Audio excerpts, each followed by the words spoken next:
السلام علیکم۔ اللہ سے دعا ہے کہ آپ سب اپنے پیاروں کے ساتھ بخیریت اور خوش باش ہوں، آمین ثم آمین۔ ناظرین، آج کل کے حالات میں خوش باش رہنا بھی کتنا مشکل ہوتا جا رہا ہے۔ اللہ اللہ کر کے کرونا کی وبا سے کچھ سکون ملا تھا کہ بارشوں اور سیلابی ریلوں نے آفت ڈھائی۔ خیر، یہ تو ہر سال کا رونا ہے، پتہ نہیں کب تک روتے رہیں گے۔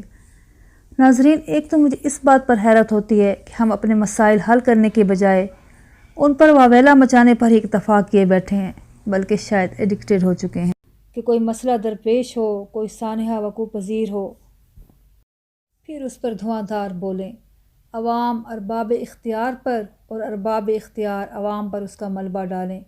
یوں یہ میچ سوشل میڈیا کے تعاون سے زور و شور سے جاری رہے، اگلے میچ مطلب اگلے کسی سانحے کے وقوع پذیر ہونے تک۔ ناظرین، ایک ہی مسئلہ جب بار بار پیش آنے لگے تو اس پر رونے اور دوسروں پر اس کی ذمہ داری ڈالنے کی بجائے اس کے تدارک کی کوشش کی جاتی ہے، اور سانحے جب تواتر سے ہونے لگیں تو دوسروں سے مدد کی امید کی بجائے خود اپنی حفاظت کی تدبیر کی جاتی ہے۔ آئے دن عورتوں اور کم سن معصوم بچوں اور بچیوں کے ساتھ سیکشول اسالٹ کے واقعات اور جن پر گزری ان کے لیے سانحات ہماری دھواں دھار جذباتی تقریروں سے رکنے والے نہیں کہ نہ ان کے مجرموں کو کڑی سزا ملنی ہے، اور جو بااثر مجرم ہوئے انہوں نے پکڑے ہی کدھر جانا ہے، نہ آسانی سے دستیاب فحش مواد پر راتوں رات بین لگ جانا ہے، اور نہ ہی سیکشول اسالٹ کے موضوع پر معاشرے میں اویئرنیس آنی ہے، نہ ان لاپرواہ والدین کو ہوش آنا ہے جو کم سن معصوم بچوں کو اکیلا گھر سے باہر بھیج کر سکون سے اپنے کاموں میں لگے رہتے ہیں، نہ ہی کوئی ایسی ویکسین یا دوا ایجاد ہو جانی ہے جو مردوں کی اس ہوس کو کم کر دے جو کمزور مخلوق کو دیکھ کر انتہا کو پہنچ جاتی ہے، اور نہ ہی اپنے مخالفین کو نیچا دکھانے کے لیے عورت کی بے حرمتی اور پھر اس کی تشہیر رک جانی ہے۔ ناظرین، اب کچھ سمجھ آئی مہذب معاشروں کے قیام سے پہلے بیٹیوں کو پیدا ہوتے کیوں مار دیا جاتا تھا؟ خیر، وہ تو تہذیب و تمدن سے ناآشنا وحشی اور جاہل لوگ کہلائے جاتے تھے۔